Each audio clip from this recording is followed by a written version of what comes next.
Alright everyone, what is going on? BusterBarnes here, bringing you my review / recap of Chelsea's 2-0 win in the quarter-finals of the Champions League, technically away to FC Porto, despite our second leg also being in the same ground in Sevilla. It did count as the away leg, 2 away goals and a big victory, maybe not fully deserved, but we will be getting into that. Sorry this is a couple days late, but it is here. If you guys enjoyed, please be sure to leave a like, comment down below your thoughts on the game, and as always subscribe for more Chelsea FC content. A bit more of a brief review. I will be giving you guys the player ratings and player of the season point scoring system too though, so should still make for a decent video before we get into our preview, which will be out tomorrow for our game in the league against Crystal Palace. Really looking to bounce back from that league defeat to West Brom. But getting into this game against Porto, we did see the 3-4-3. We did see Mendy with Rudiger, Christensen and Azpilicueta as expected. We saw Chilwell and Reece James.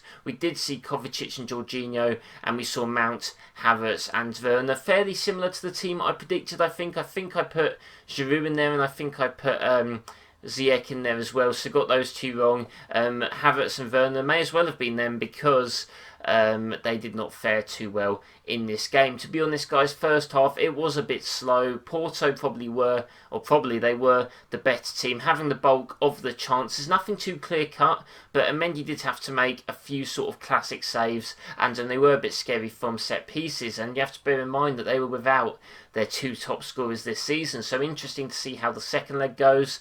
But when we went 1-0 up, I believe the XG was something like 1 or 1.2 Porto and 0.04 us, because that chance from Mason Mount was clinical. It was a great pass. Jorginho puts it onto Mason Mount. He's able to do the turn and slot it past the goalkeeper from an acute angle. And it was nice to see Mount shoot early, keep the keeper off guard, and maybe that's something that he hasn't been doing in the past. I mean, he's our top scorer under Tuchel, which is great to see, but maybe some other players can learn a thing or two about taking their shots a little bit earlier. But one thing that I will mention is that Reece James was really doing well getting down the right hand side, causing a lot of issues. I mean, he just seemed to almost bounce players off of him. Loads of Porto players were flying all over the place when they were dealing with Reece James, so he was great in the first half. And yeah, I wouldn't say it was the best. I didn't think the midfield was great. Jorginho not necessarily redeeming himself. Werner and Havertz pretty much looked lost. Werner did have like one headed chance, which did go over the bar, and there was an opportunity as well where Werner passed the ball across to Havertz. He was offside, but Havertz still missed anyway from pretty not that far out. So really a game to forget from those two. Defence still looked a bit shaky. Christensen wasn't great against West Brom, and I didn't think he was really great in this game. I do think on another day Porto would have maybe scored a goal or two, but they didn't, and that's what you've got to keep in mind. And it's good at least that this defence can now get some confidence back from keeping a clean sheet, because if we conceded again, maybe that would become a habit, so it's nice for that clean sheet to take place, and maybe we can see this defensive unit solidify once again. But going into the second half, it was pretty much more of the same. We had maybe a few more counter-attacks on us. We did see Giroud and Pulisic come on for Werner and Havertz, and don't think Giroud really improved them on that much. I actually wanted Giroud to come on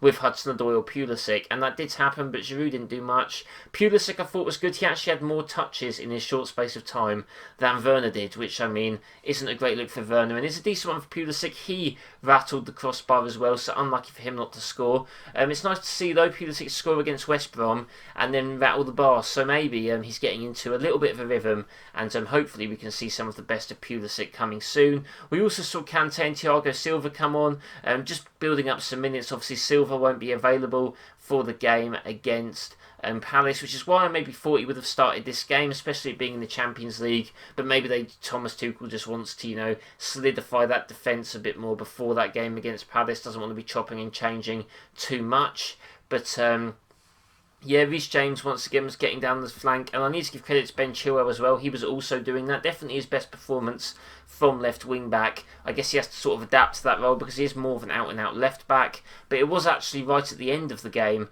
when Chilwell found his way through. I mean, it was pretty much his work. There was a ball sort of hit in the air. He contested for it, got past the Porto player. He rounded the keeper like prime, or maybe not prime, but Fernando Torres against Barcelona. He rounds the keeper, slots it home. probably the most clinical finish that our team has done under Thomas Tuchel, to be honest. I mean, just play all of our left backs, I say, because they seem to be the ones that are scoring the goals. And yeah, it was really nice to see Chilwell get a goal. He's obviously come under some criticism lately. Pretty undeserved in my opinion. I don't really understand it, but I mean, he's proved some of his doubters wrong, got the goal in this game, and it was a very solid performance from him. Emerson also did come on eventually. He just seems to be a bit of a banter sub. It's like when we're winning and it's comfortable, Emerson comes on, but he does need the minutes, I guess, to be fair to him. And yeah, that was how the game ended. Chelsea 2, Porto 0. Again, not our best performance. On another day, wouldn't have been that. Feel a bit for Porto, but at the end of the day, we will take anything to get into the semi-finals. And if I do get into my player ratings instantly, I didn't maybe do him justice in my little review, but Edouard Mendy is going to get an 8.5. He did have to make quite a few saves. I wouldn't say any were of the spectacular range, but I just think he deserves credit. You know, he's got a record number of clean sheets for Chelsea in the Champions League now, I do believe, in at least one season, and beating any of Petr Cech's ones, which is a great accomplishment for him. And he just commanded his area. He picked up a lot of crosses as well when Porto were dangerous from set pieces. So really big, complete performance from the goalkeeper. And it's nice to know that maybe his confidence wasn't shot from conceding the 5 goals against West Brom. Like I said, I didn't think he was really at fault for any of the West Brom goals. They were just some really great finishes and some, other defensive errors. So Mendy's going to get an 8.5 out of 10. I think he's been great this season. Really just maybe our best signing this season, to be honest. And I think that he fully deserves that rating. Going into the defence, obviously a 6 is a sort of base rating. Going to give Rudiger a 6.5. I didn't think it was his strongest performance. I do think he sort of maybe wasn't paying attention at certain points in the game. Like I said, we kept the clean sheet, so maybe 6.5 is harsh.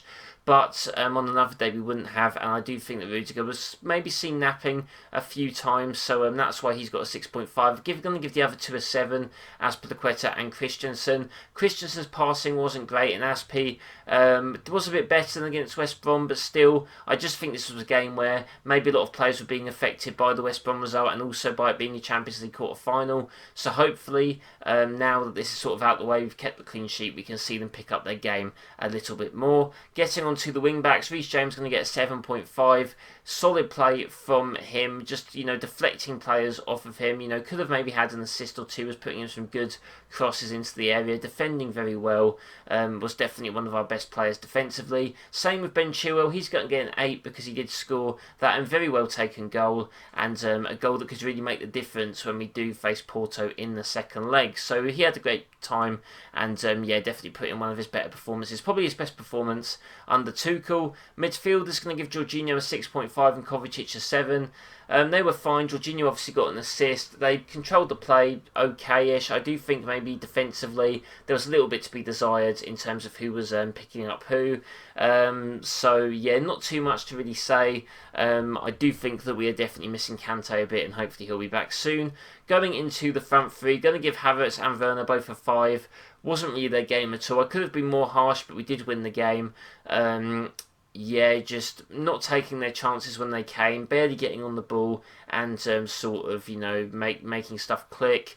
Really wasn't great. Mason Mount's going to get an 8 because he did score the first goal. Very important. He was a good player pressing. I don't think the front three really linked up well, and that does involve him. However, he did make the difference and did take that little moment of brilliance to get us in the lead when we definitely didn't deserve to be in the lead. So good job for Mason. His first goal in the Champions League. I think he's our youngest ever scorer in a knockout game in the Champions League, which is great to hear, breaking even more records. Could that even be overtaken this season? I guess we will see. But those are going to be my ratings for the main team. Going on to the bench, Giroud's getting a 5.5 because he came on and didn't really change much. Pulisic did, however, so he's going to get a 6.5. Would have been higher if he didn't unfortunately hit the crossbar. And Kante, Thiago Silva and Emerson all going to get a 6 because they didn't really have time to do much, but they all did their job fairly well. So that is going to be it, guys. My player ratings. Player of the season point scoring system, giving 1 point to James, 2 points to both Mount and Chilwell, and 3 points to Edouard Mendy, just because I want to give him the credit of picking up all these clean sheets. He's really gone maybe under the radar slightly of how good he's been, and I do think he deserves the 3 points to, you know, shoot up that table a bit, which you can see on your screen on this side of the screen. And definitely some positions changing. I do think there's a clear, I guess, leader at the top in Mount, but we'll see. There is still how many games left? About 10 or so games left of the season if competitions do go our way. So yeah, definitely looking forward to it, and hopefully we can build off a really good win against Porto. But like I said, do check out my preview for the Palace game coming up tomorrow. I hope you all enjoyed. Leave a like, comment your thoughts down below, and subscribe. Hope you have a nice weekend, and I'll see you next time.